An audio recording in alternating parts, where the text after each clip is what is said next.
lakay. Kain muna tayo. Meron tayong sinigang na tilapia. Kanin. Pero bago tayo kumain, mag-pray muna tayo. Lord, maraming salamat sa biyayang ito. Nagbigay sa akin ng kalakasan, kagalingan na nagmumula sa iyo. Muli, Panginoon, sa iyo ko na po ibinabalik ang walang kapupuri. Pasalamat sa pangalan ni Jesus. Amen.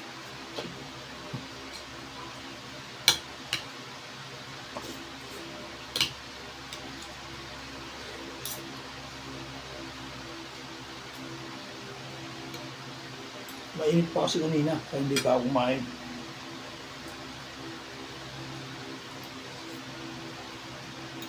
Pinalamig ko muna saglit.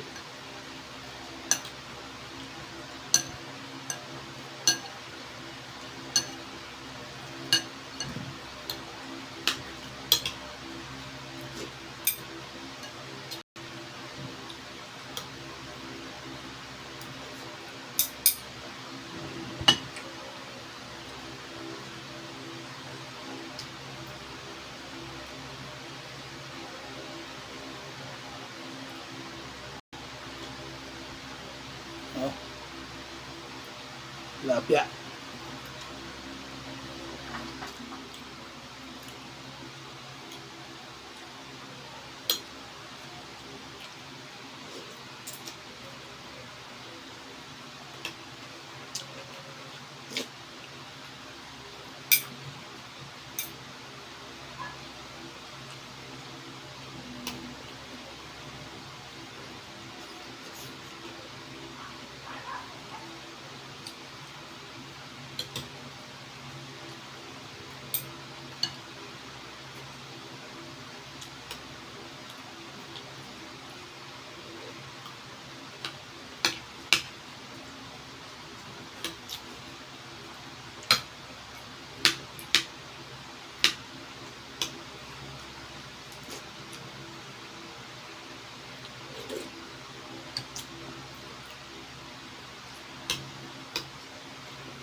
Tilapia.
Yung iba, hindi nila alam na tilapia sinisigang din.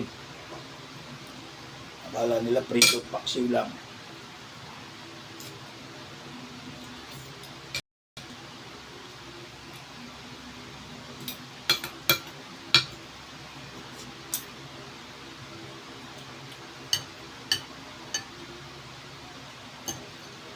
Masarap nga naman kasi pag prito.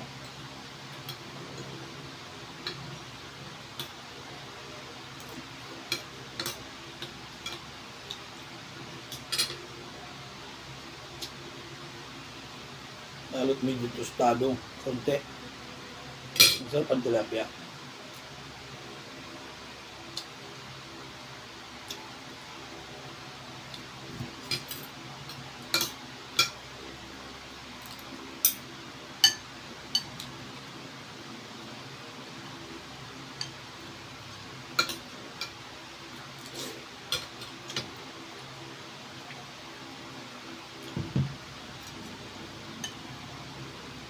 binaliktad na. Kwento na nagiinuman. Binaliktad na yung isda.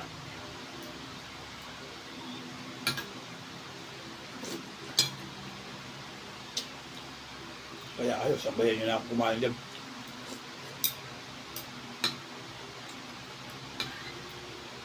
Ayun nga, mukbang na to.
Ayun lakay, tapos na tayo. Tama na yun, huwag na tayo umilit ng kanin kasi medyo lumalaki na yung katawan natin. Kaya bawas-bawas muna din sa kanin. Ayan. Shout out sa lahat. Yung mga viewers ko, yung mga baser ko, shout out sa inyo. Hindi muna ako magbibigay ng mga pangalan ngayon. Para sa inyo na muna lahat yan. Shout out sa inyo lahat. Susunod na tayo magbigay ng mga pangalan. I-shout out natin.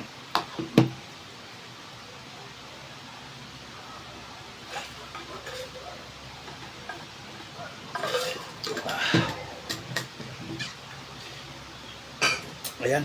Salamat Lord sa biyayang binigay mo sa araw na ito. Sa susunod, bigyan mo ulit ako ng mga blessing para araw-araw may makain. Thank you Lord. Sa iyo ko po na binabalik ang walang kapapurit. Pasalamat sa pangalan ni Jesus. Amen. God bless. Ingat-ingat lagi tayo. God first. Laging unahin natin ang Panginoong Diyos sa buhay natin para tuloy-tuloy ang blessing.